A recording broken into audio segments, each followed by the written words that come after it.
Freight forwarding in Ireland was unknown up to about the mid-1920s when LEP Transport from the UK set up a branch operation in Ireland. Then in the 30s you had one or two small freight forwarding companies set up who eventually became quite large, but the main impetus was as a reaction to the influx of foreign manufacturing companies in the early 60s, all through the 60s into the 70s, from the United States, from the continent and so on.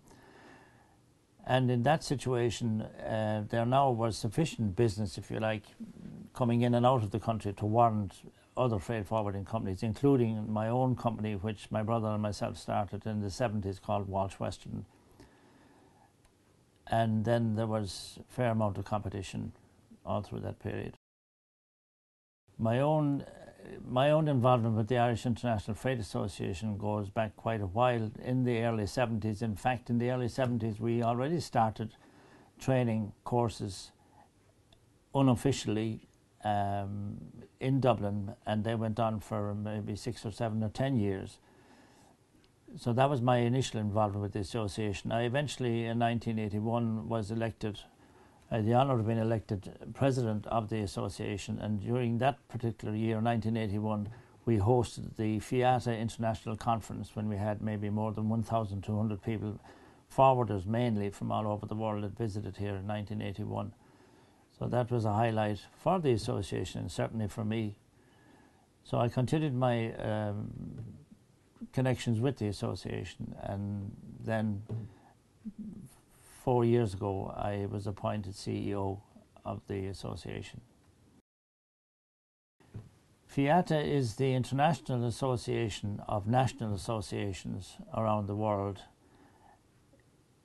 It's the largest transport associated organization. It has affiliations with United Nations, for example, and also with Brussels. So it is highly respected, has been there since 1925. The requirement was always there for the association to set up some formal training for people in the industry. There has not been there, like you have, for instance, different professions like accountancy and so on, that have developed these standards and so on. Freight forwarding as such hasn't done that, so we are really following on the footsteps of FIATA, who set up these standards, if you like, in 1995, and that is the reason why we adopted them. It's important nowadays for people in the forwarding industry to be able to produce a certificate of knowledge, really. So because nowadays people move a lot more than they did many years ago, and a distinct qualification helps the human resources department of any company to be able to judge an applicant for a job.